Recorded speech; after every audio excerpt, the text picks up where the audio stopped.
안녕하세요, 준이TV입니다. 오늘 시승한 모델은 현대자동차의 넥소입니다. 현대자동차의 넥소는 수소 전기 차량입니다. 기존의 배터리로 모터를 구동하지 않고 수소 전기로 모터를 구동하는 새로운 방식이죠. LED 데이라이트를 채택을 하고 있는데요, 좌우로 연결하는 호라이즌 타입의 포지셔닝 램프가 적용이 됩니다. 아무래도 수소로 모터를 구동하다 보니까 발열이 내연기관에 비해서 많지 않을 걸로 저는 생각이 되고요. 그렇다 보니까 이렇게 호라이즌 타입의 포지셔닝 램프도 적용이 가능한 게 아닌가라는 생각을 해봅니다.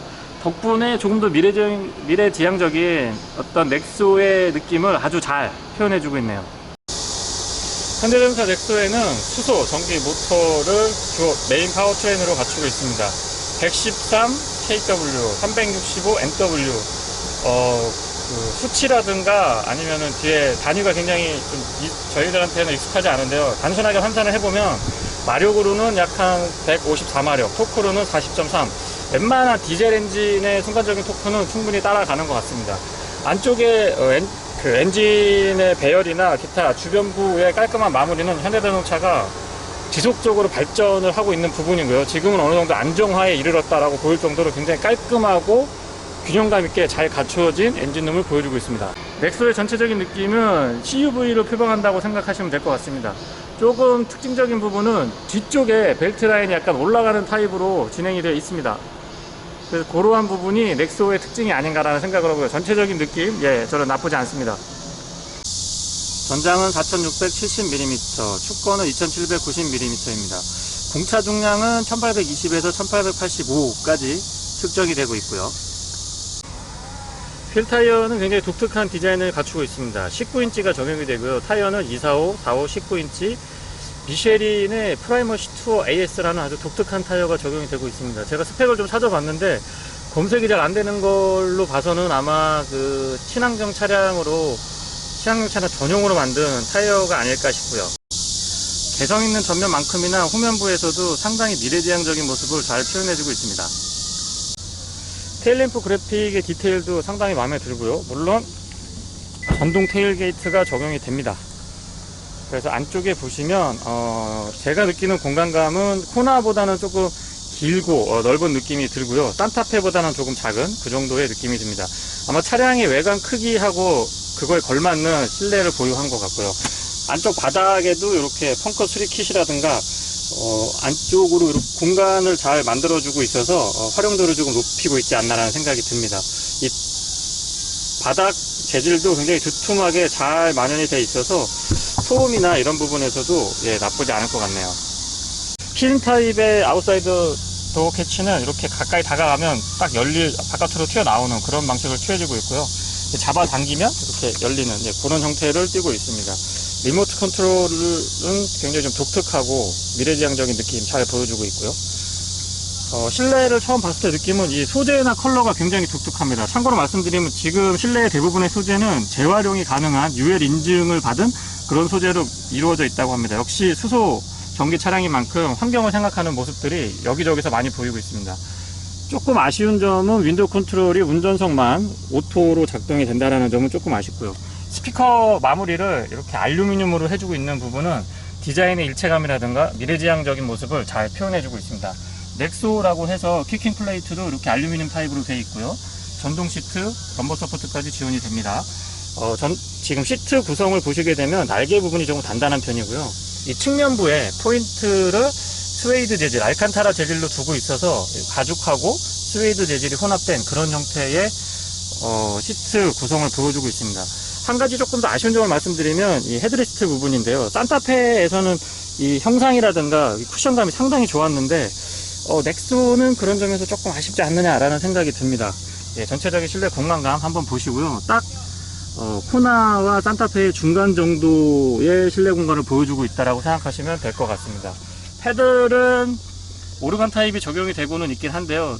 알루미늄하고 고무 재질이 섞인 걸로 바꿔줘도 충분히 실내의 느낌을 잘 전달할 수 있지 않을까라는 생각이 듭니다. 그리고 운전석 좌측에는 현대자동차답게 뒤쪽에 테일게이트 오픈부터 조명 장치 조절하는 부분까지 버튼 타입으로 깔끔하게 잘 구성이 되어 있습니다. 12V 배터리 리셋을 할 수 있는 부분이 이쪽에 나와 있는 거는 좀 특색이 있다라고 말씀드리겠고요. 실내를 다시 한번 보여드리도록 하죠. 안을 한번 제가 타보도록 하겠습니다. 이게 시동을 걸어서 느낌을 한번 보겠습니다. 시동은 버튼 타입이고요. 역시 친환경 차량답게 푸른색을 잘 보여주고 있습니다. 조금 더우니까 제가 에어컨을 좀 틀도록 하겠습니다. 7인치의 전자식 클러스터가 적용이 되고요. 클러스터는 뭐 현대자동차답게 깔끔하고 다양한 정보를 이렇게 요약을 잘 해둬서 보여주고 있습니다. 한 가지 좀 독특한 점은 해상도가 굉장히 좋다라고 말씀을 드리겠는데, 이건 아마 제가 느끼는 부분이기도 하지만 실제로 해상도가 많이 향상된 걸로 저는 알고 있습니다. 클러스터는 그렇고요. 스티어링은 투스포크 타입입니다. 양쪽으로 있고 약간 웃고 있는 얼굴, 하회탈 비슷한 느낌이 들기도 하는데요. 공중에 떠 있는 느낌을 잘 전달을 해주는 것 같습니다. 양쪽의 펑션 스위치는 현대자동차의 일반적인 차량과 같은 형태고요. 인포테인먼트 컨트롤하는 부분, 뭐 오디오라든가 라디오 부분, 볼륨, 그리고 전화를 받고 뭐 끊을 수 있는 그런 기능들, 그리고 우측에는 역시 스마트 크루즈 컨트롤의 기능들이 여기 딱 정리가 되어 있습니다. 거리 조절 물론 되고요. 스마트 크루즈 컨트롤은 제가 시승을 해봤을 때는 산타페보다 좀 더 자유도가 높고 민감도도 높은 그런 느낌을 저는 받았고요. 인포테인먼트로 넘어와서 보시게 되면 12.3인치입니다. 화면이 굉장히 크죠. 화면이 굉장히 크고 메뉴 구성도 굉장히 심플하게 되어 있습니다. 그래서 이 메뉴는 현대자동차의 EQ900하고 조금 비슷한 느낌? 물론 정전 터치 방식으로 이렇게 터치도 지원을 해주고, DMB는 HD급으로 화면을 볼 수 있는 그런 장점도 가지고 있습니다. 브릿지 타입이라고 표현을 좀 하는데요. 브릿지 타입에 인포테인먼트, 그 다음에 공조장치, 기어변속 노브까지 다 이 안에 이렇게 펼쳐져 있습니다. 그래서 어떤 느낌이냐면 참고서를 넓게 펴서 도서관에서 여유있게 공부하는 그런 느낌이 들 정도로 평평하고요. 조금 누워있는 감이 없지 않아서 눈에 그렇게 시인성이 확 좋다라고 말씀드리기는 조금 애매한 것 같긴 합니다. 하지만 운전석에 앉아서 봤을 때 이 손이 다가가는 요 위치라든가 손의 이 운동이 그렇게 많지 않아서 사용감이 굉장히 편하지 않을까라는 생각이 듭니다. 주차 보조 시스템이 굉장히 특이한데요. 실내에서는 뭐 물론 당연히 되고, 운전자가 내린 상태에서도 리모트 컨트롤의 버튼만으로도 운행이 되는 그런 형태를 띠고 있습니다. 잠깐 리모트 컨트롤을 보여드리면, 여기에서 이 두 가지 버튼을 내려가지고 주차 공간을 인식하고 누르고 있으면 자동 주차가 진행이 되는 그런 형태를 띠고 있습니다. 그 아래쪽으로 수납 공간이 좀 독특한데요. USB를 입력을 할 수 있고요. 안쪽에는 이 정도 공간이 마련되어 있습니다. 좀 특이한 점은 여기 보시면 구멍이 하나 보이실 거예요. 구멍이 하나 여기 보이실 텐데, 이제 손가락 보이시죠? 저 아래쪽하고 이렇게 연결이 되게 되어 있는데 왜 이게 이렇게 뚫려 있는지 저도 잘 모르겠습니다. 혹시 영상 보시다가 이 이유를 잘 아시는 분이 계시면 알려주시면 감사하겠습니다. 저는 그냥 아래쪽에서 USB 파워 케이블을 위로 올릴 때 그 홀을 사용을 하고 있습니다. 컵홀더는 운전석에서 보면은 여기에 오픈 타입으로 하나 있고요. 그 다음에 암레스트의 수납 공간은 깊어서 활용도는 높기는 한데 조금 더 넓었어도 괜찮지 않았을까라는 생각이 듭니다. 아무튼 안쪽이 깊어서요, 활용하기에 크게 불편하지는 않았습니다. 컵홀더 나온 김에 하나 더 보여드리면, 조수석에 여기에 이렇게 컵홀더가 마련이 되어 있습니다. 그래서 물병 같은 걸 지지해도 잡소리도 없는 것 같고요. 조금 더 큰 것도 지지할 수 있게 여유가 있는 편입니다. 에어컨하고 맞닥뜨려 있어서 글쎄요, 여름에는 약간의 냉장 기능 또 작용을 해 줄 것 같네요. 2단으로 구성이 되어 있는데요. 이 아래쪽으로는 이렇게 공간이 또 있고, 이 공간이 상당히 넓습니다. 그래서 여기도 활용도가 좀 높은 편이고요. 많이들 물어보시는데 무선 충전 적용이 되어 있습니다. USB 파워 아울렛이 2개 양쪽으로 이렇게 마련이 되어 있고, 12V 파워 아울렛 준비가 되어 있습니다. 그래서 실내에 있는 내용들 전체적으로 한번 보여드렸고요. 기능등 설명을 해드리고 있습니다. 뒷좌석 공간입니다. 리어 선쉐이드가 달려 있었으면 조금 더 좋지 않았을까라고 하는 아쉬움이 있고요. 그리고 열선이 2단으로 조정이 되게 돼 있습니다. 열선이 2단으로 조정이 되게 있고, 여기는 시트백이 각도가 조정이 됩니다. 근데 자유도가 이렇게 큰 편이 아니라서 뭐 어쨌든 지금 정도까지는 시트백이 뒤쪽으로 더 이동할 수 있다는 거는 장점일 것 같습니다. 실내 바닥 부분을 보시면 지금 약간 높은 편은 아닌데 여기가 약간 올라와 있습니다. 그래서 저것까지 좀 낮췄으면은 바닥 공간을 좀 더 활용도를 높게 할 수 있지 않았을까라고 아쉬움은 분명히 있고요. 굉장히 그 미래지향적인 디자인을 치고는 글쎄요, 요런 그 시트백 포켓 같은 경우는 너무 좀 심플하지 않나라는 생각이 듭니다. 그리고 에어벤트는 이렇게 두 개, 전체적인 디자인 컨셉에 맞춰서 잘 마련이 되어 있고요. 그 아래쪽으로는 AC220V, 기존의 가정에서 쓰는 220V를 그냥 이렇게 뽑아서 사용할 수 있게끔 잘 마련이 되어 있습니다. 그래서 전체적인 느낌 다시 한번 보여드리고요. 물론 ISO 픽스도 기본 적용이 됩니다. 암레스트는 이렇게 나오는 형태고, 컵홀더는 두 개 오픈 타입으로 마련되어 있습니다. 제가 한번 타보겠습니다. 이게 앉아보면, 앉았을 때의 느낌은 앞쪽 공간이 굉장히 여유가 있고요. 레그룸도 여유가 있는 편입니다. 조금 아쉬운 거는 시트백이 좀 단단하고, 제가 키가 조금 작은 편인데 저처럼 이렇게 작은 키가 앉아도 등받이가 조금 짧은 그런 느낌이 듭니다. 그래서 등받이가 앉기가 좀 크신 분들도 많으시기 때문에 등받이가 조금만 더 컸으면 어떨까라는 생각이 들고요. 지금 뒤에 앉아서 보니까 이 헤드룸이 조금 더 이렇게 위로 올려서 좀 파도 바짝 위로 올려도 될 것 같은데 그 부분은 조금 여지가 있지 않나라는 생각을 해보고요. 전체적인 실내 느낌을 다시 한번 보여드리면 굉장히 짜임새 있게 잘 구성이 되어 있습니다. 현대자동차가 지금 실내에서는 저는 물 올랐다라고 감히 말씀드려 봅니다. 디자인 레이아웃도 괜찮고 어떤 인체공학적인 특성들도 잘 반영을 해서 편안하게 잘 마무리되어 있고요. 선루프는 일반형이 적용이 되는데요. 보통 현대자동차의 이너 커튼은 이렇게 수동으로 손으로 왔다 갔다 하게 되어 있는데요. 파노라마 선루프가 아니고 일반형은요. 근데 지금 넥소에는 보시는 것처럼 이너 커튼도 전동으로 움직여 줍니다. 그래서 루프 사이즈가 일반형보다는 조금 크게 구성이 되어 있고, 뒤쪽을 보시면 아시겠지만 막혀 있습니다. 그래서 풀 파노라마 선루프는 아니지만 아무튼 오픈 사이즈가 좀 크고 유리가 크게 적용이 되어 있고, 이너 커튼까지 이렇게 전동으로 구성이 되어 있습니다. 현대자동차 넥소를 시승하고 있습니다. 아마 소리 소문 없이 나온 차량 중에서 가장 뭐라 그럴까요? 센세이션 했던 차량이 넥소가 아닌가라는 생각을 하는데요. 저는 수소차를 여러 가지 개발하고 있다는 얘기를 들었는데 넥소의 존재는 솔직히 잘 몰랐습니다. 넥소가 출시가 되는 걸 보고서는 굉장히 깜짝 놀랐는데요. 평창 올림픽에서 적절하게 언론에 세계적인 언론에 노출이 되면서 굉장히 좋은 반응을 얻은 차량이다라고 말씀드리겠습니다. 실내에서 아마 지금 화면에서도 이쪽이 보이실 텐데요. 상당히 위쪽으로 올라와 있는 컨트롤 패널이 보이실 겁니다. 그래서 인포테인먼트하고 공조장치 컨트롤이 이렇게 위에 올라와 있는 느낌인데요. 이런 느낌은 아마 그 렉서스에서 많이 보셨던 그런 느낌을 현대자동차 넥소에서 구현을 해주고 있습니다. 승차감을 말씀을 드리면 지금 느낌이 뒤쪽에 멀티링크로 구성이 되어 있는데요. 승용차하고 그 SUV의 중간 정도라고 보시면 될 것 같습니다. 그래서 소형 SUV, CUV 아니면 MPV 그 아래쪽으로 보시면 될 것 같고요. 시트 포지션이 이 차고에 비해서는 살짝 높다라고 저는 지금 느껴지고 있는데요. 그래서 상대적으로 전방 시야는 좋은 편입니다. 그런데 조금 파묻히는 느낌, 안정감 있는 느낌은 시트 포지션을 약간 낮춰도 나쁘지 않았을 것 같은데 라고 하는 아쉬움이 들고요. 스티어링은 그립이 굉장히 독특한데요. 안쪽에 타공 가죽이 적용이 되어 있습니다. 그래서 스티어링을 딱 잡았을 때 매끈한 느낌이 들고, 안쪽에서는 타공 가죽의 느낌이 들어서 두 개가 혼합된 느낌으로 그립도 괜찮고요. 개인적으로는 반대로 바깥쪽에 손이 닿는 부분에 타공을 적용을 하고 안쪽에 오히려 그 타공이 아닌 방식을 적용을 했으면은 그립감이 조금 더 좋지 않았을까라고 하는 아쉬움이 있습니다. 스티어링 디자인은 투포크 스타일입니다. 이렇게 웃고 있는 형상을 하고 있는데요.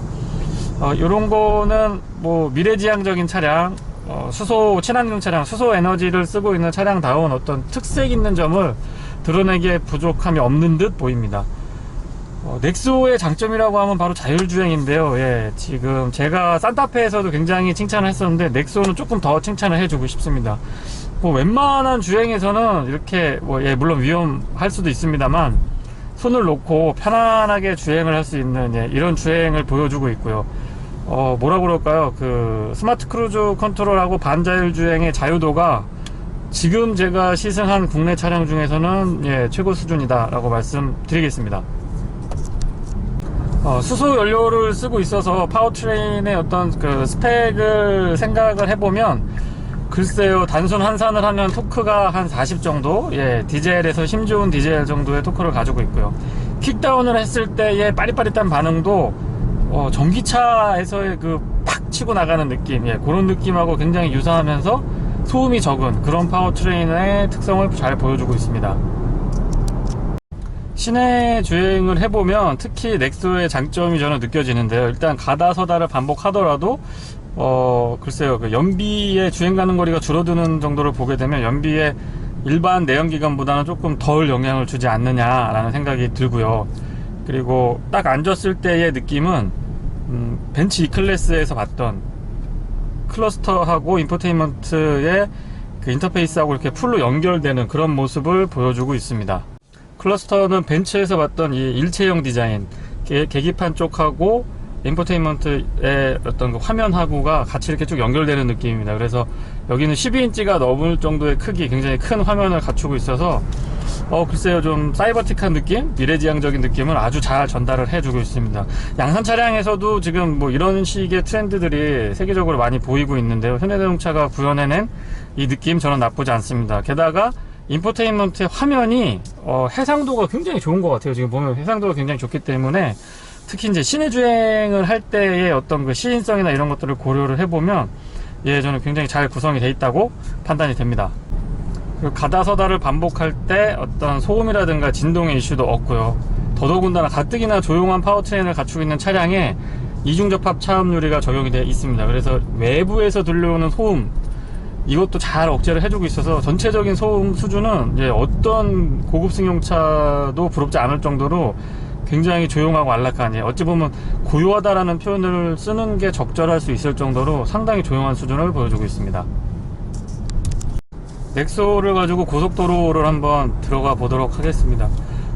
전기 차량들의 특성인데요. 물론 수소 전지를 사용하고 있지만 이렇게 코너링을 해보면 H트랙이 적용이 됐거나 어떤 뭐 타이어를 굉장히 스포티한 타이어를 끼고 있거나 뭐 이런 것들이 아니지만은 무게 배분 때문에 그런지 상당히 그 중심이 낮고 가운데에서 차량을 잘 잡아주는 듯한 느낌이 듭니다.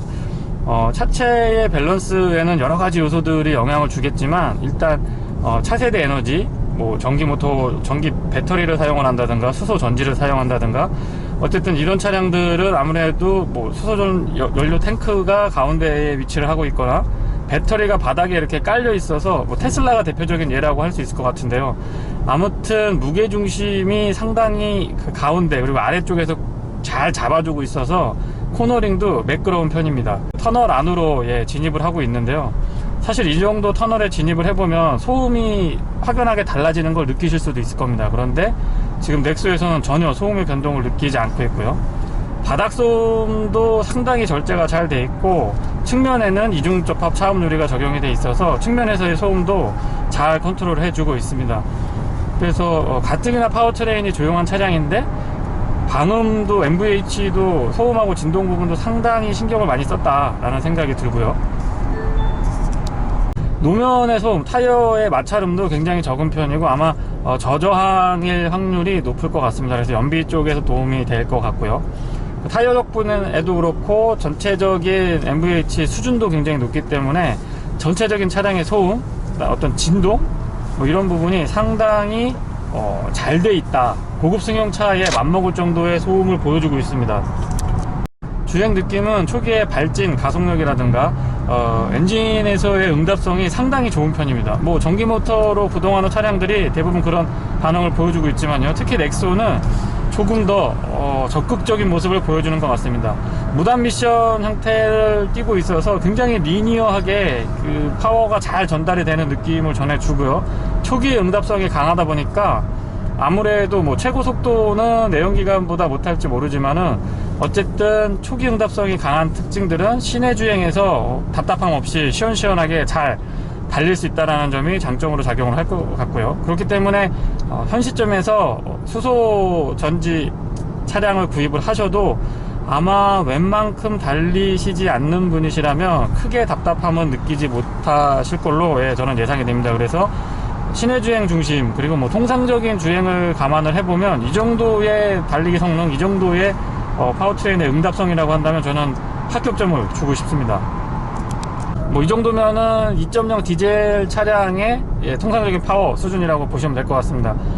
하지만 소음하고 진동이 없고 리니어하게 움직이고 초기의 응답성이나 발진 가능성이 상당히 좋기 때문에 디젤 엔진과는 사뭇 다른 그런 달리기 성능을 보여주고 있고요.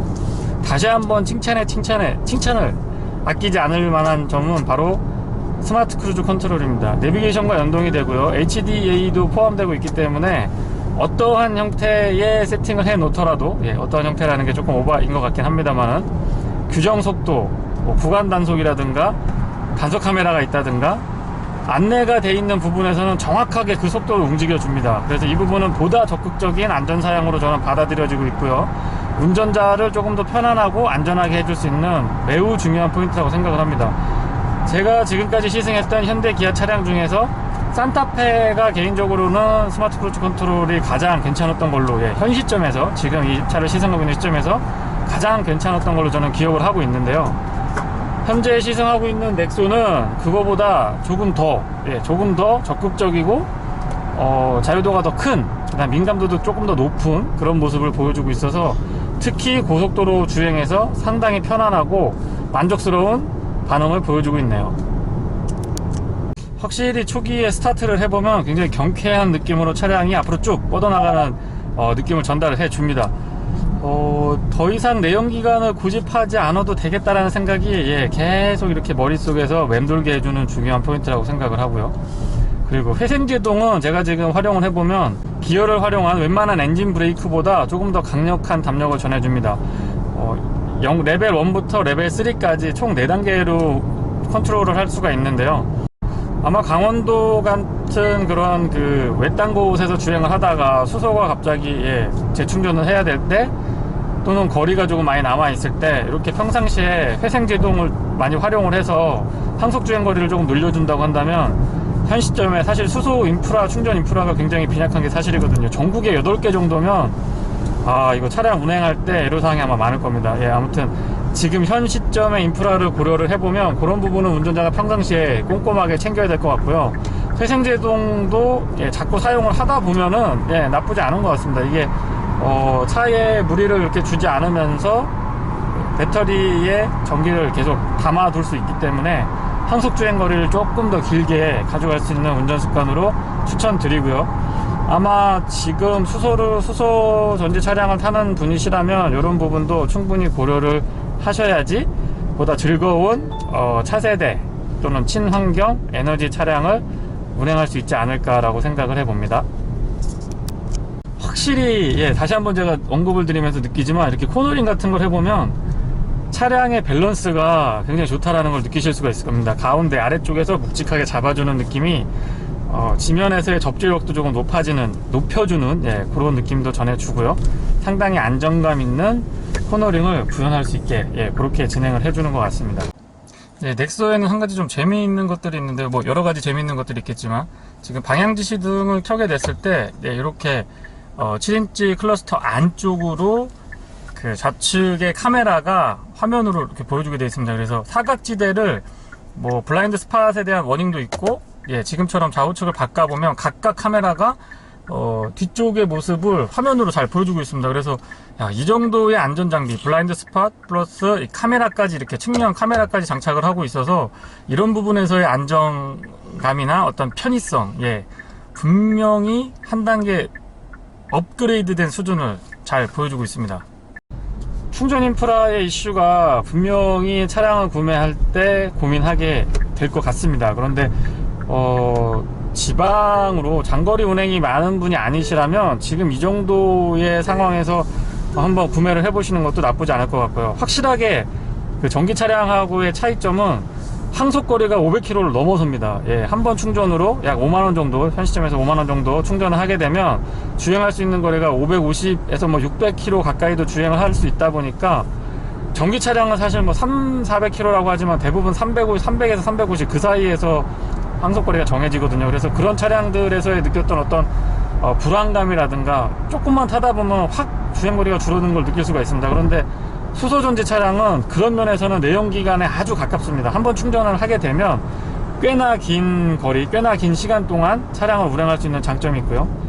외곽에서 주행을 하든 시내에서 주행을 하든 통상적인 항속주행 거리는 크게 변동을 받지 않는다는 점도 수소전지 차량의 굉장히 큰 장점이 아닐까라고 생각을 합니다. 그래서 여러 가지를 고려를 했을 때 인프라를 본다고 하면 아무래도 전기 차량 쪽이 지금 차세대 에너지원으로 각광받고 있는 것 같고요. 저는 지금 넥소를 시승하면서 마음이 조금 바뀌었는데요. 차라리 우리나라가 전기 쪽에 투자하는 게 아니고 우리나라에 그 잘하고 있는 부분들, 뭐 기술력이라든가 여러 가지 인프라의 뛰어난 점들, 이런 것들을 수소전지 차량에 집중해 보는 건 어떨까요? 그런 시기가 되지 않았을까? 또 다른, 레드오션에서 싸울 게 아니고 블루오션을 개척해야 될 그럴 시기가 아닌가라는 생각도 조심스럽게 한번 해봅니다. 이상 주니TV에서 살펴본 현대자동차의 넥소 시승기였습니다. 고맙습니다.